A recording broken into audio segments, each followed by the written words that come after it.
Listen to this promise of the Lord through the prophet Jeremiah. In Jeremiah 23, 5 and 6, he says, "Behold, days are coming, declares the Lord, when I will raise up for David a righteous branch. He will reign as king with wisdom and execute justice and righteousness in the land." The Lord is unveiling his plan to raise up Israel's ideal king, a king who truly embodies justice and wisdom and righteousness. He rules, he kings as God always intended, with understanding and wisdom, with a heart attuned to the will of the Creator. History tells us that the kings of Israel failed, even the very best of them. Despite their best efforts, they could not establish the kingdom that God intended. They all fell short of his righteousness and his justice. But God promised something greater, a tzamak tzadik, a righteous branch, a legitimate and rightful heir to David's throne. A king who would not just reign, but he would restore. He would bring Judah to safety, Israel to peace, and he would be called Adonai Tzedkenu, the Lord our righteousness. It's a name that sets him apart because it signifies his divine identity, his mission to make righteousness a reality for his people. Who is this king? This word was prophesied in the early days of Judah's Babylonian exile. What descendant of King David fulfilled this word? The answer is clear. It's Yeshua the Messiah.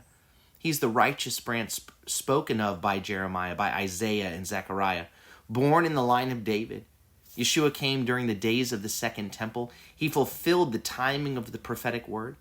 He is the shoot from the stump of Jesse, the one upon whom the Spirit of the Lord rests, as we read about in Isaiah chapter 11, right? The Spirit of wisdom, the Spirit of understanding and counsel, the Spirit of might and the fear of Adonai. Through his life and his death and his resurrection, Yeshua executed justice and righteousness on a scale that no earthly king could achieve. He addressed the root of humanity's injustice, sin, me-firstness, and he provided salvation, not only for Judah and Israel, but for all the nations.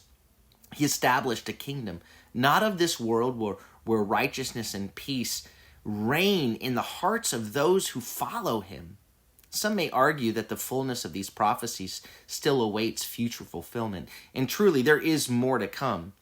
But the arrival of Yeshua was the decisive beginning. Through him, salvation has been secured, and the foundation of God's eternal kingdom has been laid.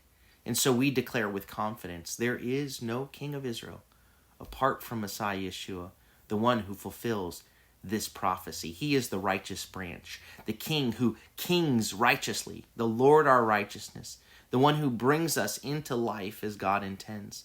Submit to him, trust in him, and proclaim his rule, his reign, until the day he returns to complete what he has begun.